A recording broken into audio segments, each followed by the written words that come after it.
G'day, lawn care lovers, and welcome to the next edition of the We Love Lawns and Gardens podcast. My name's Josh Scott. I'm your host. And like always, want to thank everyone for listening, tuning in, and looking to improve their business or looking to improve ways that they can improve themselves as a lawn and garden operator. Like all episodes, want to thank everyone for tuning in, sending through feedback. We've had some people reaching out for coaching. We've had some people reaching out with ideas for the podcast. So I really want to thank everyone. And as we've been going along, we've slowly, steadily, and very impressively been getting more and more people tuning in to listen. So as we say in all of our podcasts, we hope that we can help one person improve their business or improve the way that they operate out as a lawn care operator. But if you're new to tuning in, it's the first time you're listening along. This podcast is designed to help people in the industry of the lawn care and gardening industry, but mainly improve their business so that they can have a better understanding of what they're doing, have some direction. While we do talk about equipment and we do talk about ways that you can mow the lawn, mainly we would like to delve into actual business numbers, business improvements, and some business strategies on ways that people can really help grow their business, understand their business, and plan their business out. Want to start with a quick apology. Promised everyone that we would be doing a weekly podcast. It's actually been 2 weeks. So last week we missed the podcast. There is a reason, a good reason for that. But I guess I want to apologize to everyone and let everyone know where we've been and what we've been doing. In the last week in particular, we got really deep into buying another business. Funnily enough, it wasn't a business in the lawn care industry. We looked at buying another local business. My partner and I, we were negotiating, working out numbers, reviewing the business numbers, and all of that sort of thing quite heavily. So we did not have any time to do any podcasting, but I do apologize. But there's actually been some really good lessons that we've learned from that. So I want to just do a quick run through of what happened. And I guess you may be able to take something out of it as business owners, business operators, and actually give people some kind of confidence, understanding that if they do get right into how they're going to run their business, it's going to help them overall, just as a business owner in absolutely any industry that they may choose to get into. The industry that we looked into, now I can't really go into it for confidentiality reasons, but I will say, and I want to tell everyone the process that we took to looking at that business. Lawn care operators are pretty renowned for selling runs, buying new businesses, buying businesses off people that are going to retire. So it's kind of relevant because I guess most people that have been doing it for a while have probably looked at a business or bought a business or bought a run of customers or something like that. We personally bought a couple of runs off people, and we've also sold some runs. So it's something that we're pretty familiar with, but there is good and bad ways to do it. And I just want to give everyone a quick rundown of what happened. So we saw a business, my partner and I. It was an industry that she's probably more familiar in than I am. Actually, she's quite familiar in it. We looked at it, we inquired, we saw the price. We thought we'd inquire and look through the P&Ls and get the finances. So we spoke to a broker that was running the sale. Essentially, he sent through some P&Ls. And this is where the lesson is that I want to share with everyone. When they sent through the P&L, essentially what we did was we just looked through it as if it was like, or I looked through it like it was just a lawn mowing P&L. The things that really stood out to me, I guess, when I looked at it was that all P&Ls are pretty much the same. Any business you look at, no matter what you're actually doing or what you're selling, the P&L's all going to look the same. And so we got the numbers. We got 6 months of finance each month for P&Ls. We looked over them, and basically all I really did, if you've been listening to other podcasts, you'll be familiar with the 30-30-30 principle that we did not so long ago. Now, straight away, we could apply that to this P&L for another business and kind of any business that we look at, whether it's with coaching or friends or in general, I've got a bit of an interest in business. So, like, I love having a look over people's numbers just as it is. So, this was pretty cool to delve into it. So, 30% expenses, 30% wages, 30% profit. Now, that same theory applies for this business because essentially we're all kind of doing the same thing. Now, profit margins might be a little bit different between different industries, but I guess you want to be somewhere around that 30 in any industry that you're looking at, just so that there's enough profit in it to make it viable. And you can, I guess, work out whether you're running well, whether you want to buy it, whether you don't. Um, and I sort of encourage everyone that if you have listened to that podcast, if you haven't, go back and listen to it. But I have been harping on about it for a little while, and I sort of encourage everyone to go through that process of having a look at your business numbers, working out where 30% or what percentage you're spending on your wages, what percentage you're spending on the rest of your expenses, and what percentage you're spending or that you're making on profit. Now, this business that we looked at, essentially the profit was really quite low, if anything, really. And it's very rare, I guess, that you would find someone selling a business that's absolutely thriving, especially for the money that, we were looking to spend on it. Um, Pretty quickly, we worked out that the wages were well over 30% operationally for what they were doing. The expenses were way over 30%, which was leaving minimal profit. Now, I guess if you're looking at a business and, I'll try and keep this pretty short and sweet, but if you're looking at a business, essentially you want to with those numbers, you got to do one or two things. One is if wages are above 30-40%, you're going to have to either do the same work with less costs for your wages, or you're going to have to make more money. If you make more money, that percentage is obviously going to be a little bit different. And we kind of did make the decision with this that we think that we could make more money and probably keep the wage bill pretty much the same, which essentially is going to get that wage bill percentage down a little bit. So it was a real light bulb moment for me actually going through it. It doesn't look like that business is going to go ahead for us. We haven't really actually heard back despite offering the full price of it, but it was a real light bulb moment for me, and a real great moment as far as, like, I guess being a business owner goes, was to be able to actually understand what that looks like. It's one thing to look at the P&L and go, okay, well, they're making money here and they're not here and all of that sort of thing. But actually having, like, strategic percentages in place for what you want to do for when you're running the business made it quite easy to analyze and see where any gaps were. So if anyone does want to buy businesses, if anyone's looking into buying a run or whatever that may look like, if you want to reach out, happy to have a chat about it because, probably only going to take about 10 minutes to look over it, and you can start to see some of the gaps, some of the issues, maybe even some of the reasons why the business owner is actually selling the business. And, if you want to have a look at it yourself, you can do it yourself. And, some people may see that the wage bill's up or the overall sales is down or whatever it may be, and actually make a business decision to back themselves to just do it better than the current guy. But I just thought I'd share that little story because it's going to give you, I guess when we talk about business numbers and, the success of your own business, we're not just giving you skills to actually run the business that you're currently in. We're giving you skills that no matter what business you look at, no matter what industry you look at, you're going to be able to get an overall snapshot of where these people are actually making money, where they're not, where there's gaps, where you think you can improve it.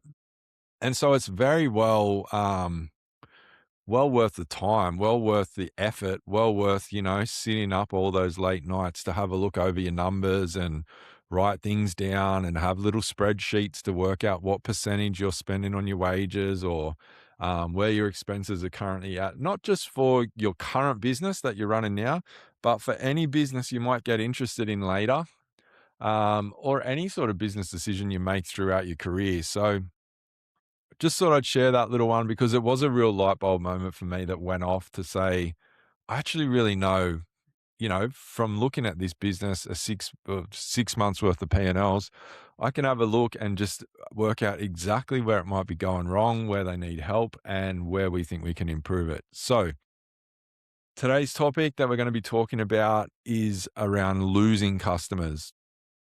Now, over the last little while, if you guys have been following along the podcast journey, you will know that we have recently downsized the We Love Lawns and Gardens business.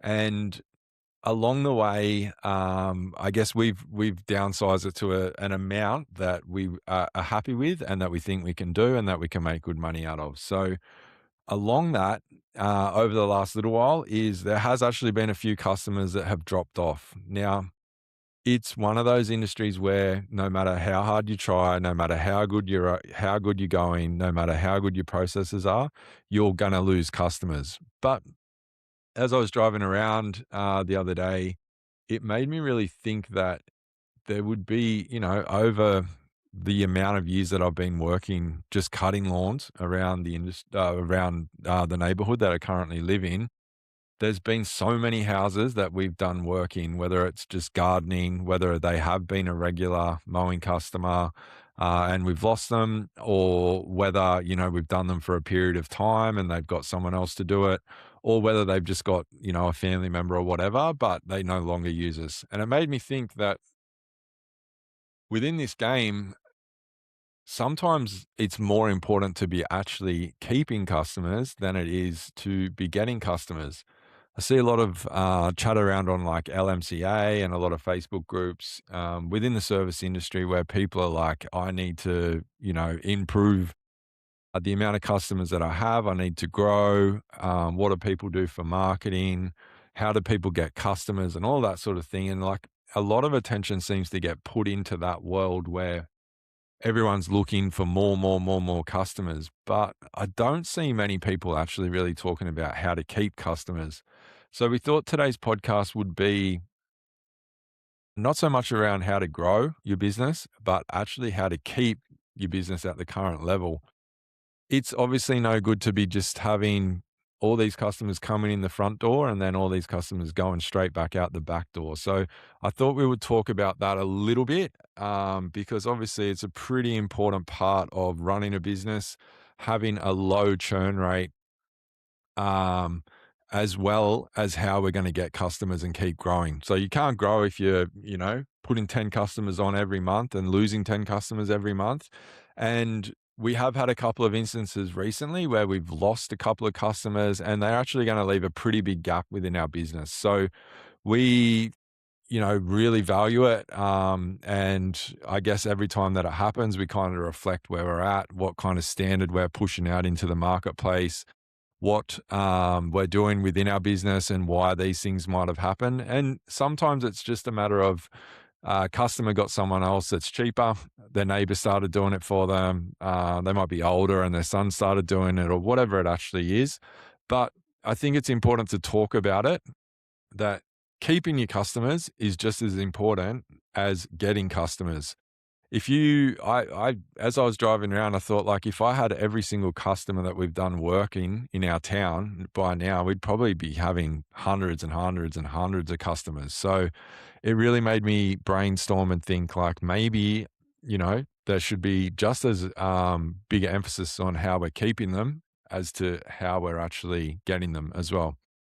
So the first reason that most people are going to probably get rid of you is the standard of the work that you're doing, the quality of your work, what their expectation actually is. But often people are going to get rid of you because you've upset them in some sort of way. Now, there's a small percentage of people that will probably get rid of people just from a financial basis or whatever it might be. But if we're to talk a little bit about what's the difference between a good job and a bad job, one of the I won't say famous sayings because, I don't think it's actually famous, but one of the sayings that I've always made when we've had staff, and often thought in my own head is that the difference between a good job and a bad job is usually only about 2 minutes.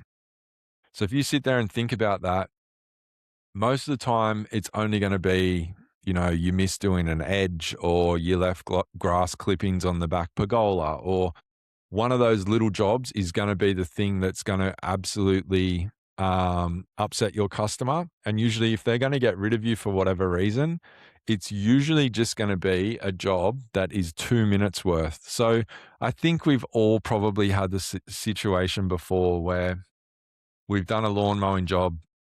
We've got back in the car. You've put your mower away in the trailer. You put your whippersnipper away. You're finished, and you look up, and there's a little bit of grass that you've just missed out the front, or for whatever reason, you've actually cut along the driveway and you forgot to do the edge, or there's a bit of grass left over on the driveway that you haven't blown away. Now, I've done it. I'm sure my staff that I've employed have done it. I'm sure most people on this podcast have done it that are listening. It's 40 degrees. You just get in your car. You go, yeah, she'll be right. It's 99.9% done. And you just drive away. If you're being honest with yourself, what would really it take for you to just get out, get the blower, clean a couple of blades of grass off the driveway, or go back out, get the whippersnipper, cut another little edge along the driveway, or whatever it is. So when you think about it, usually you're not going to get, like, we're mowing lawns, right? Everyone's pretty much got the same mower, everyone's got the same equipment. You're pushing the mower over the grass. It's not like anyone's doing anything special to get a really good cut on it. You know, if you look at 99% of the lawn mowing jobs out there from people that know what they're doing, when it's the mowing side of things, you're not really going to miss any grass. But usually what will happen is there'll be one small little area which is going to take about a minute, if not 2 minutes, to get back out of the ute and redo it or recut it or go back over it to make it a 10 out of 10 job. So if you think about it, are you prepared if you're in your car and you're about to go off to your next job and you spot something when you get out the front? Are you prepared to lose a customer over a job that is literally 1, 2 minutes to fix up?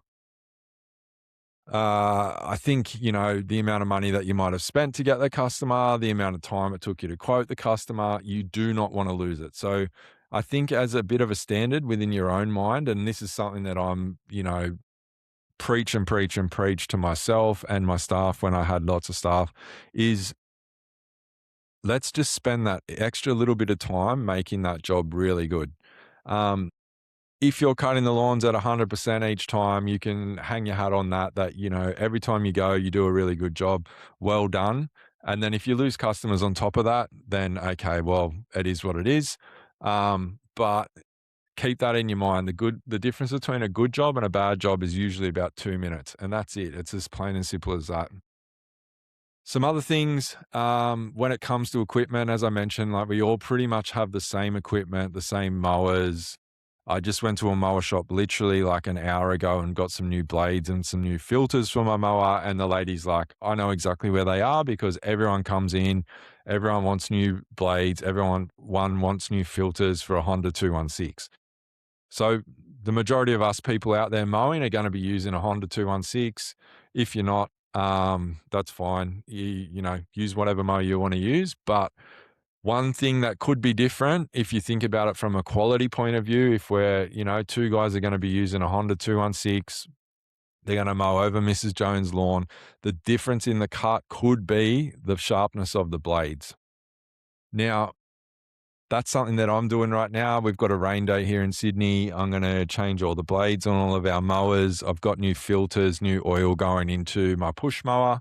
Now that we're on a day where I'm not actually productive and I'm not actually making any money, I want to make sure that my mowers are running perfectly for when I go back. One thing that we do is for our Honda mowers, I just buy my blades. I didn't this time, obviously I went to the shop, but I'll just buy like bulk amount of blades from eBay. So I get a box of 50 or 100 or whatever's happening at the time. And then also get a whole heap of backup filters. If you're buying things ahead of time, like blades and that, I just feel like you're way more inclined to just chuck new blades on your mower at a more frequent duration. So you might, I reckon probably once a month is fine if you're going to be mowing lots of lawns. we've had times definitely where that'll blow out a little bit, but I think for, good practice, every month you get new blades on it, and that is going to give you a much better cut than a guy that's, changing his blades once every 6 months. It's easy to get busy, but if we're talking about absolute quality on the jobs that we're doing, keeping new filters so there's the power in your mower and having clean, fresh, new, sharp blades is going to be one of those things that's going to give you a better cut than the person that's not changing their blades often.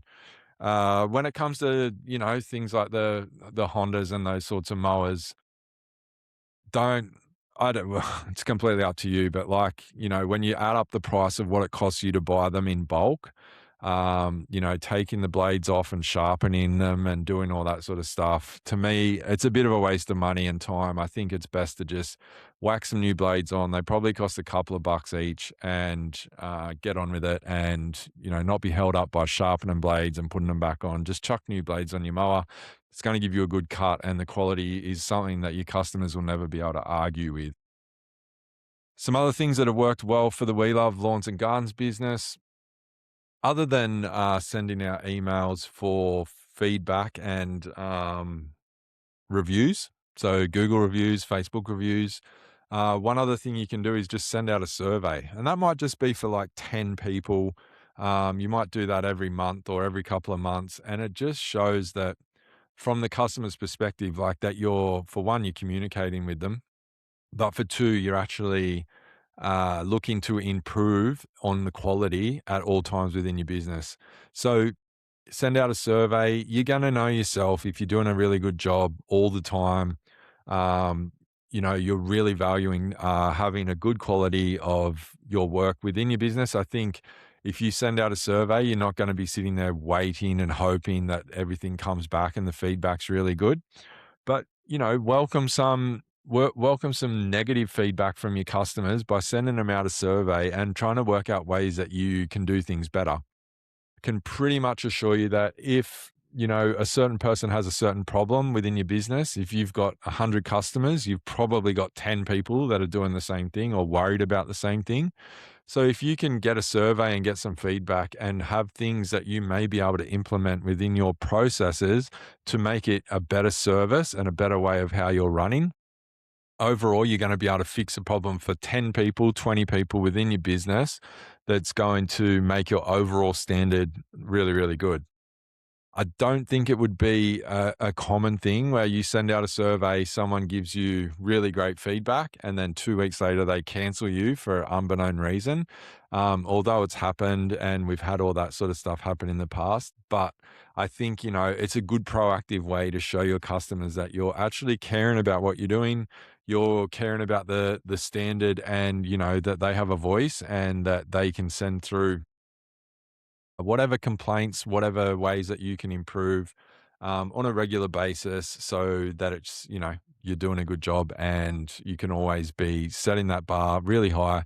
And it's just going to mean that less and less people are going to actually leave to go to someone else. The next thing we've done in the past also is do when we've had staff. So this is more so for people that have staff members, but if you're the business owner, set aside an hour, 2 hours, a whole day, whatever it might be, to actually go and check on the work that's been done by your staff. So you might follow, it might only be once a month, but you might follow around a run and go there an hour before they've, finished up and go and have a look at what type of work your workers are actually drumming out to the customers throughout your business. It's very easy to just let people go out and mow lawns and they're knocking off 10 a day. And then, over time, little things might creep in.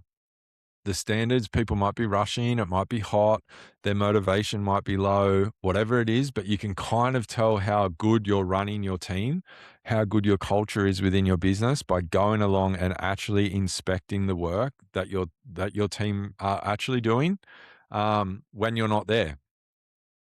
There was an old saying that I heard many, many years ago, and it's something that I've never actually ever forgotten. And I think it's so cool and so powerful that when you have staff and when you're employing people, the saying is people do what is inspected, not expected. Now, what that means is if you've got a team of guys and they're going out and they know that you're going to go behind them and actually inspect the work at whatever frequency you decide is viable for your business, people are going to do a better job than if you just expect them to go and do the job. So if you just have someone and they're just expected to go out and mow the lawn, they're going to do the job that they're going to do. But if they know that you're going to inspect the lawn that they're going to mow, they're obviously going to do a good job. And this isn't about being sneaky and checking up on you guys and doing all that sort of stuff. So you got to be a little bit careful how you implement it, how you communicate it to your staff. But I think, as you get people coming into your business, or if you're do some sort of toolbox talk or whatever it will be, you might just say to the guys, I've set aside half a day once a month and I'm randomly going to go around and I'm just going to check our work. And kind of like what we were saying before, if there is things that are, you got to do some work on, or you've got a new staff member and maybe he's not as good on the whippersnipper as the last guy or whatever, it's an opportunity for you to actually work with him and show him how to do the job. So as business owners, we've got to get in there. We've got to show our staff exactly what standards you want, how to actually do it. So you've got to train them to your standards, and then you've got to help them, maintain those standards and be quick at doing it. It's easy, to just have that mentality that you hired some bloke and he's, worked a little bit before and he's, in the industry and all that sort of stuff. But how do you actually know if he's doing a good job or not? How is he working well for the first month and then he's starting to go downhill? Like, how are we actually checking up that he's going to be knocking out good work all the time? So I think when you think about it, like if you've got someone that's out there and he's mowing 10 lawns a day for you, that could be 50 customers in a week that he's upset just if he's, culturally he's poor, if he's kicking stones for a week, if you haven't picked up on something that he's actually, not happy about or whatever. That's a lot of customers that you could be upsetting really quickly, or just from not really inspecting the work that he's doing. So I don't think it's the right thing to go around with a magnifying glass and, be super critical of everything that people are doing. But I think actually going around and having a look at the work that your staff is doing is one good way to make sure that the standard that your staff are dishing out is going to be of that standard that you want within your business. And that's going to be different for everyone. But just think people do what's inspected, not expected. Keep that in mind. It's a good saying. The next thing that I've got here on my list is that a lot of the issues will happen when your customer is not aligned with what the standards are within your business. And how do we actually get them aligned with that? And it should be back when you're doing your quotes. So when you quote, and we've spoken about this a lot on the podcast over the weeks, it's not just about going out and saying, hey, Mrs. Jones, it's going to cost you $80 to mow your lawn. It's about, hey, Mrs. Jones, this is how we do business. This is your price. This is the day we're going to come. This is how we do things. We don't knock on the door and say hello. We do knock on the door and say hello. Whatever your process is, the quoting process is a part where you explain to your customer exactly how it is when they're doing business with you as a business. So you will explain all of those things. Now, if that is your process and that's what you're doing and you're managing that as a business owner or as a sole operator, it doesn't matter if you've got staff or not. But if you're telling them exactly how you do business, there's going to be an alignment with them and you every time that you go around to their house. If people, so let's just run a scenario, like if you're not doing any surveys, you're not asking for feedback, you're just going and mowing and mowing and mowing. If someone's not happy with the way that you're doing things and you haven't explained exactly what you do and how you do things, those little things when you're going around there every 2 weeks are going to become big things after a few months. So, you might have a lady who's expecting, because the last guy used to come and have a chat to her when he got there and he knocked on the door and let her know you were coming. And then as soon as you do business, you go round to her house. You don't knock on the door. You just start the whippersnipper. You just start mowing. For some customers, that may actually be a matter of, this guy's actually rude. He doesn't care about me. He just wants to come in and make his money and then go. But if you explain that to someone when you're quoting, it's something that I would probably put into my into what I talk about to a customer. I'll say like, look, you know, we're experienced in this world. We mow lots of lawns a day. For example, today I mowed 10 lawns. So you don't have to actually worry about the standard because this is our bread and butter and this is what we do. But I just want to let you know, like, we don't come in and we don't, knock on the door and we don't talk. We'll give you the same standard each time. We'll give you the same day each fortnight, pretty much come at the same time each fortnight, but we just come in and we just get the lawns done. Is that okay with you? And I don't know if I've ever had anyone say, no, that's not what we want. I think the way the world is now, people just appreciate someone coming in and getting it done for them. So there's never going to be a complaint from those people around you didn't come and knock on the door or, you mulch the grass when I said don't mulch the grass. Like if you're explaining the way that you do things every single time to your customers, straight away there's going to be less complaints. There's going to be less things that they have to worry about. And then they're going to be aligned with how you do business. And in check, they're going to basically not going to go looking for someone else to do their lawns because they're always going to be happy. The other thing is, I think to finish on, really the inevitable is that the cost of living has gone up. Everyone's kind of under a bit of a pump as far as, the price just to live goes. Often a common thing that you'll probably hear from people is that, we're going to get our son to mow our lawn now, or we're going to start doing it ourselves, or there's a guy around the corner that's going to start doing it. You're always going to hear that as feedback, whether these people are going to get someone else to do their lawns or whether they're just not happy with your service. It's probably pretty rare that people will actually just call it out. But I think, just be a bit kind on yourself and know that if you do lose a couple of customers, and you do see it on LMCA and the different mowing contractor sites around on Facebook and that, some people will lose 2 or 3 or 4 customers all at once, and it'll all of a sudden be panic stations around, what am I doing? I didn't get any customers this week, but I lost 2 or 3. It's a good chance to just actually have a look at what you're doing. You might ask these people for feedback. Like you might say, are you sure there's nothing else we can do? Or is there, so that we can improve our business? Like what is some of the ways that we think that you think that we could do things better? But also the cost of living being so expensive at the moment, it's probably going to be more and more legitimate that people are going to look for other ways. Remember, lawn mowing or getting your dog washed or someone to come and detail your car or whatever, they are kind of like luxury things. There's a small percentage of people that actually just can't do it for whatever reason, but they are probably going to be, if the cost of living keeps going up and up, they're going to be probably the first thing on people's list of getting rid of so that they can save money.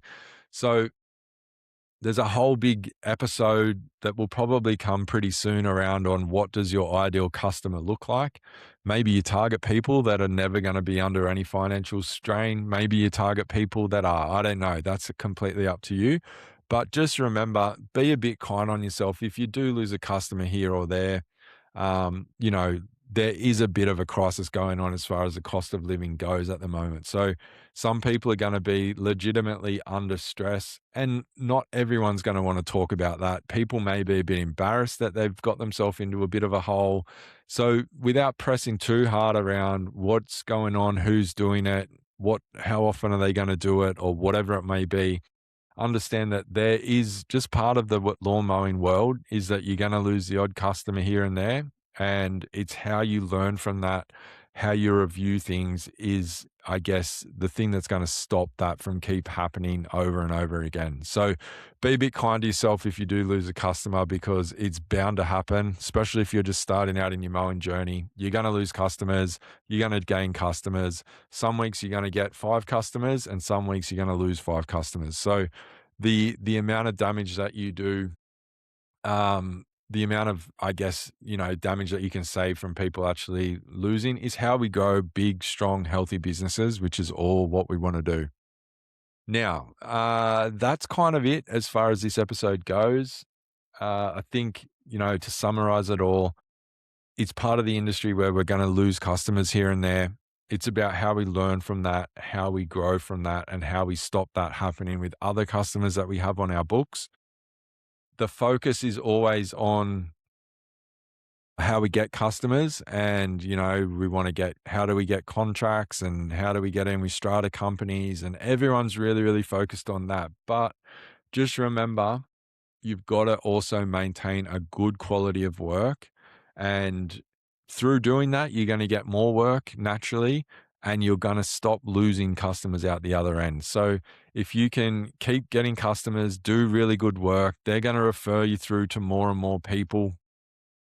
The more you're rushing, the more you're, not spending that extra 2 minutes to do a good job, the more customers you're going to lose. And you can just have this repetition of two coming in, two going out, two coming in, two going out, and you just stand still and you never actually grow. So the name of the game is keep the ones you have, do a really good job, keep everyone happy, get people referring your business to other people because you're doing a great job, and stop people actually leaving your business. And if they do, review it. Come to, go to the drawing board, try and work out if you could have done things any differently. And then also ask your customers for feedback, because while it's a little bit daunting, and while, it may seem a bit scary at first to reach out to 50 people and ask for feedback on how you're going, trust me, you're going to learn something from it. And that's how you grow those healthy businesses that people don't want to leave you because they actually feel like they're dealing with a proper businessman when you ask them for feedback and things like that. So thanks again, everyone that's tuning in. Thanks again to everyone that's listening. Like always, we'll finish with, if you're out in the field, especially in Sydney at the moment, it's very wet. There's lots of things you can slip on. There's lots of things you can fall off. You might go and do some work on ladders. Just be safe. If you're listening to this now, be safe. Don't take any shortcuts, because we just don't need any injuries within the industry. I hope that everyone is enjoying either the break of winter or got their brains ticking over of how they're going to improve their business when springtime comes along. If you're in Sydney at the moment, looks like we've got a week full of rain. So, use that time wisely, get your machines all running really well. Start doing some planning for when spring comes around. If you're new to the industry and you're freaking out a little bit because it's raining, the work's dried up, you don't have any new work coming in, just know that every year that you go through a winter period, it gets easier and easier and easier. And if you don't sit down and just obsess over it, it will actually go quick. So the name of the game is, let's hit the ground running as quickly and as fast as you can come September, when everything starts growing again, and be organized and ready so that you don't spend all of September, when, the first day of spring comes, trying to organize your business again for the growing season. Hit the ground running when it comes September. So if that means you've got a whole week this week of rain, start planning things out, start doing some numbers, start working out if you've got, what percentage you use for your wages, what percentage you have for expenses, do all that sort of stuff. If you're not sure of any of that and you want to reach out and ask any questions, you can reach me at the We Love Lawns and Gardens Facebook and Instagram page. Anyone looking to start off in the new growing season with some business coaching, reach out to our Instagram page, which is Joshua Scott Coaching. We're always here to help. We love the industry, and anyone that has any questions, feedback, suggestions, any sort of podcast topics that they want us to cover, we can do that. So just reach out to one of our pages on our socials and we'll come back to you with some answers. Thanks again, everyone, for listening. As I said before, our numbers are starting to grow really quite quickly. So thank you to everyone that listens, follows, and gives us feedback. Look forward to chatting to you soon. We'll jump back on the weekly podcast. And if anyone wants to jump on, especially while it's a bit quieter, and do a podcast together to go through some of the ways that you've improved your business, always looking for new guests, and look forward to chatting to you soon. Thank you.